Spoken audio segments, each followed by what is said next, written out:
To the NBA, Lakers, Rockets, the tilt that has a chance to shake up things in the West. Lakers come into the game winners of 5 straight, holding on to a half-game lead over the Rockets, while Houston has won 4 of its last 5 at home. Then later tonight, Spurs-Clippers face off. The Spurs hold a league-best 17-2 record since February.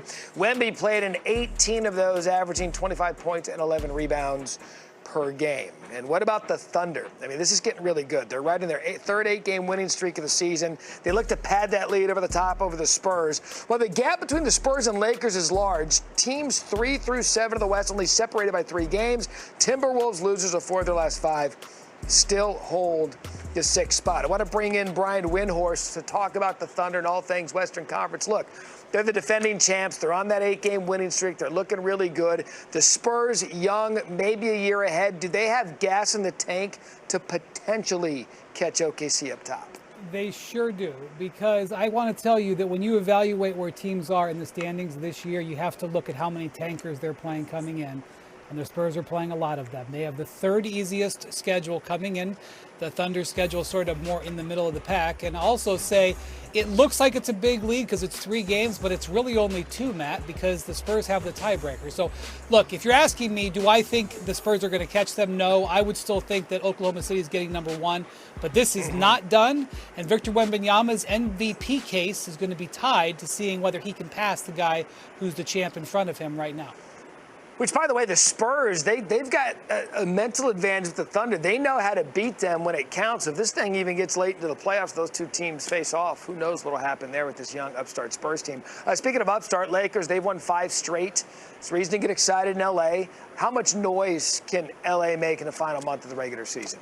Well, there's 3 things going for them that I think we should point out. Number 1, they've improved significantly defensively. Any conversation about the Lakers earlier this season was hard to be serious about because they couldn't defend. They've been much better over the last 6 weeks. They're not a great 3-point shooting team, but over the last 15 games, they have been very good. They've been 3rd in the league in percentage. They all of a sudden, with Luke Kennard's arrival has helped a little bit, but they've just shot the ball better. And number 3, they were not great this season when their 3 best players were on the court, but that has been fixed. Again, over the last 10 to 15 games, that has swung into the positive. That this 5-game road trip that begins tonight in Houston is very, very difficult, though. It is going to challenge them. The Rockets are the 3rd best home team in the league, and they're right next to them in the standings. So all of this work for the last couple of weeks that has gotten them into this position could be undone by a bad 10 days here. We'll see how they handle this challenge. But, Wendy, how much noise? A loud talk, a scream, or like just a yell? Like, where are we noise meter with that? In my view, I don't think that they are a serious contender to win the Western Conference. However, if they continue to play this way and things fall their direction, I think they could make a run maybe to the conference finals. But, hey, one person turns their ankle at the wrong time, you could find yourself in the finals. The Lakers want to be in that position. They could get there. So we'll give them a loud talk, kind of like when you're in studio with customers. I didn't answer the question. You're right. I was a mistake. You corrected me. Thank you.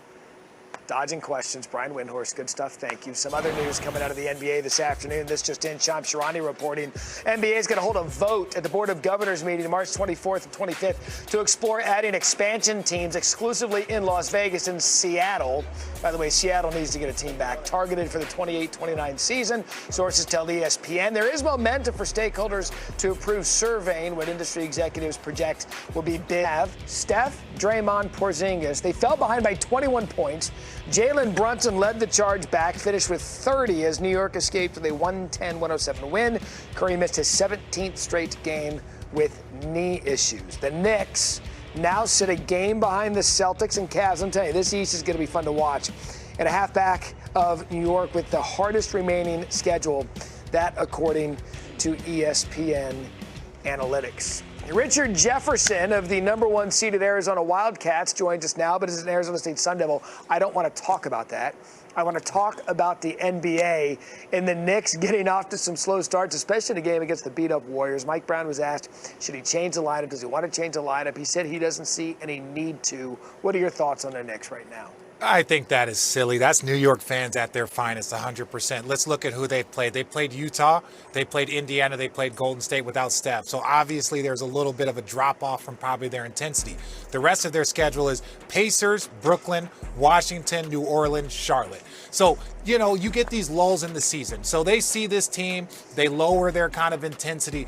But to say that they should change their lineup after 3 straight wins, that is New York fans. That's New York conversation at its finest. That is at their finest. Like, we've won 3 straight games, but we've been off to slow starts. Let's change it up. It's like, oh my gosh. But ultimately, I think they're in a good spot. You want to continue getting better all the way till the end, especially if you're planning on making a deep run.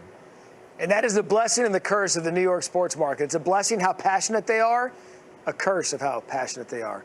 Goes both ways, but we'll see how this thing finishes up. And RJ, I said a second ago, when you look at those standings, man, this Eastern Conference in the final month of the season for that 1 seed is going to be one to watch. So when you look at all those teams in contention, who do you believe is the best equipped to go grab that top seed out east? Well, I think the Detroit Pistons. I think the Detroit Pistons are the most consistent team, and that's what you look for. You look for consistency. They did have a stretch where they lost 4 games in a row. One of the games they set Cade Cunningham, and they lost to Brooklyn. Then they got back going. But ultimately, the Detroit Pistons have been the most consistent team in the Eastern Conference all season long, and I don't look for that to change. So that, to me, is the team to beat, and ultimately the team that everyone should be eyeing. And look, and we'll see. We'll see how they can do in the postseason. It's one thing to grab the seed. Can you capitalize on it in the playoffs? The pride of Moon Valley. Richard Jefferson with us. Siblings drafted in the first round, 2 different pro sports, but in the same city because Cleveland, the Browns, 2 first-round picks. What's the family plan if that happens with you two? That's a good question. Feel like we're gonna have to make things shake if it happens, but I don't know. Definitely gonna be living together. Definitely gonna be doing a lot of stuff together, and yeah, it's gonna be real fun if it does happen. Who buys the house? Who's staying in the master bedroom then? He gonna buy it and he gonna get the master bedroom. I'm the one that's on the cheaper side. He like to spend a little more than me. Jalen, listen, you've described each other as best friends. Have you thought about what it's going to be like to see baby brother fulfill his dream and be selected in the NFL draft? Yeah, I mean, I just seen it was 38 days away, so it's coming in very, very soon. I still remember me going through all my little pre-draft stuff and all that. It's starting to get emotional because it's starting to get surreal now. I pray to God that he goes to a good organization like I got to become here. And they take care of him and let him develop as a player and as a human being. But it's going to be a surreal moment. It's going to be an emotional moment for me for sure. That's fantastic. Jordan, listen, draft 38 days away. Best advice Big Brother has given you about becoming a pro? Just not being too high, not being too low. Just consistent being yourself and just being a day-to-day guy and just not being too high, not being too low. I feel like this game brings a lot of ups and downs. A lot of stuff doesn't go your way and a lot of stuff does go your way, but just having that kind of like safe spot of just being in the middle and not being complacent and not being too high or low. That's what I'd say. Jordan, I know that you've met probably with a number of teams already, and generally they like to ask you some questions, some of them outrageous. Tell us one thing that you were asked that even caught you off guard. I don't think I got asked like any outrageous questions. There was some cool stuff. I think one of the teams, they had like one of the little things. It's like 3 different colors, and then they throw it and they yell out a color, and you got to catch that color. And that was pretty fun, and I did that, and I did pretty good. And then there was one organization where it was like 2 hats, and everybody was telling me, "Oh, pick the dominant hat, pick the dominant hat." But I like white, so I chose the white one instead of the dominant. Jalen, I'm kind of curious. Did they did the same thing with you in the NBA? Did they ask you anything out of the ordinary or crazy? Yeah, I mean, there's a lot of questions they asked, personal questions, but it was kind of similar to his. I remember one of them I was playing, what's it called? What's that beanbag game? Cornhole. I was playing cornhole. I was I lost. So I was like, man, we're running this back. Like, I'm playing again. They didn't let me play again, but I must have been back later on. Jordan, your former Arizona State teammate, Cam Scatterbo, did an interview, and he was pleading with the Giants to draft you.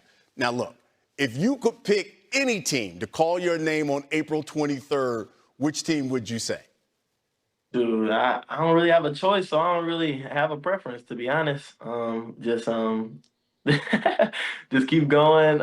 Just shoot, be complacent with it all, and just be happy with it all, and continue to be myself. But yeah, Cleveland wouldn't be too bad. What would you think if the Giants took you and you be reunited with Cam Scatterbo? That'd be real nice. They got a nice little young core there. They have a good defense, good offense, a lot of weapons, a lot of playmakers, and shoot, I feel like I could fit right in for sure. But shoot, yeah, like again, it's not up to me. Okay, we're going to play a little game. We're going to call it sibling rivalry. This is rapid fire, so we're going to go real quick here. Jalen, who's the better athlete between you two? Me. I mean, you didn't even hesitate. Jordan, who got on mom and dad's nerves more growing up? Him, for sure. Excuse me? Okay, Jalen, who's more likely to succeed in the other brother's sport? Honestly, I'm gonna give it to him. He's a good basketball player. I'll give it to him. Okay. Okay. I'm not going on football field. I like the pay here. I like the longevity. I'm gonna stay on this side. Yeah, I love it. Jordan, when it comes to pregame dressing, who's got the better swag? He got more swag. He got more clothes. He has a wide variety of stuff. But I feel like if we're just talking about one day, shoot, my one day fit gonna be better than his, to be honest. Okay, if you two become roommates, Jordan, or I should say, Jalen, I'll ask you this one. Who's the better cook? I'm not cooking. I can't cook either, so we gonna have to mama, daddy, somebody gonna do that. I love it. Hey, look, this has been great. Jordan, best of luck to you. Jalen, obviously, best of luck to you and those Cleveland Cavs, especially with the playoffs right around. We appreciate you spending some time with us on SportsCenter. Thank you so much.